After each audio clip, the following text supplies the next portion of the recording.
Hello everyone, good afternoon.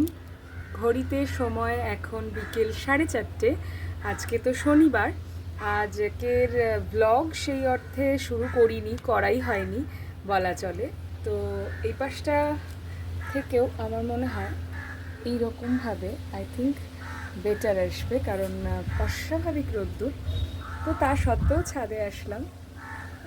মনে হলো একটা গান শোনাতেই ছাদে এসেছি, মানে ইচ্ছে হলো আর কি বলা যায়। তো আশেপাশ থেকে একটু আধটু আওয়াজ নিশ্চয়ই আসবে। আমি বলছিলাম যেমন ছাদে ন্যাচারাল সোর্স অফ লাইটটাও ভালো, তেমন আশপাশ থেকে, যেহেতু আমি রাস্তার উপর থাকি, তো ন্যাচারাল সোর্স অফ সাউন্ডও ভীষণ রকম। তো সেই জন্য একটু হয়তো আওয়াজ আসবে, তো তোমরা একটু অ্যাডজাস্ট করে নিয়ে শুনো। গতকাল আমি একটা ওয়েব সিরিজ দেখেছি, সেটা হচ্ছে লজ্জা 1।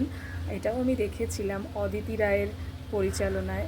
প্রিয়াঙ্কা সরকার এবং অনুজয় চট্টোপাধ্যায় আছেন, আরও অনেকে আছেন। যেমন একজনের তো আমি ভীষণ ফ্যান, সেটা হচ্ছে ইন্দ্রাশিস। ও মাই গড, আমি সেই গানের ওপারে থেকে ইন্দ্রাশিসের ভীষণ ভক্ত। তো ইন্দ্রাশিস রয়েছেন, বড় অভিনেতা ও দীপঙ্কর দে ছিলেন। তো যারা যারা দেখোনি বা যাদের লজ্জা 1 দেখা, তারা অবশ্যই লজ্জা 2টা দেখো। এটুকু আমার কি বলবো, মানে তোমাদের কাছে বলার থাকবে। ভীষণ ভালো লেগেছে, প্রত্যেকের অভিনয় নিয়ে তো কিছু বলার নেই। তো যেটা বলতে এলাম সেটা হচ্ছে যে লজ্জা 2তে আমি একটা রবি ঠাকুরের গান শুনেছি এবং সেটা ভীষণ গুনগুন করতে ইচ্ছে করছে। তো সেই জন্যেই মনে হলো যে আজকে একটু শোনাই। আর ছাদে আসার উদ্দেশ্যটা হচ্ছে আমি ছাদ ভীষণ পছন্দ করি, ছাদে ঘুরতে আমার ভীষণ ভালো লাগে। পেছনে সবুজটাই আমার মনে হয় সব ভালো লাগছিলো। যাই হোক, ছাদে ঘুরতে আমার ভীষণ ভালো লাগে, তো সেই কারণেই বেছে নিলাম জায়গা হিসেবে ছাদটাকে। তো শুরু করা যাক।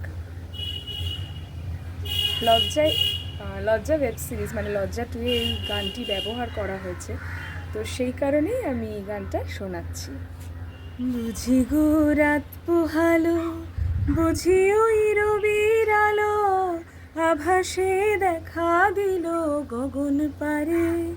বুঝি গো রাত পোহালো, বুঝি ওই রবির আলো, আভাসে দেখা দিল গগন পারে। সম্মুখে ওই হেরিপথ, তোমার কি রথ পৌঁছবে না মোর দুয়ারে। ভেঙে মোর ঘরের চাবি নিয়ে যাবি কে আমারে। ভেঙে মোর ঘরের চাবি নিয়ে যাবি কে আমারে। ও বন্ধু আমার, না পেয়ে তোমার দেখা, একা একা দিন যে আমার কাটে না রে। ভেঙে মোর ঘরের চাবি নিয়ে যাবি কে আমারে। ভেঙে মোর ঘরের চাবি নিয়ে যাবি কে আমারে।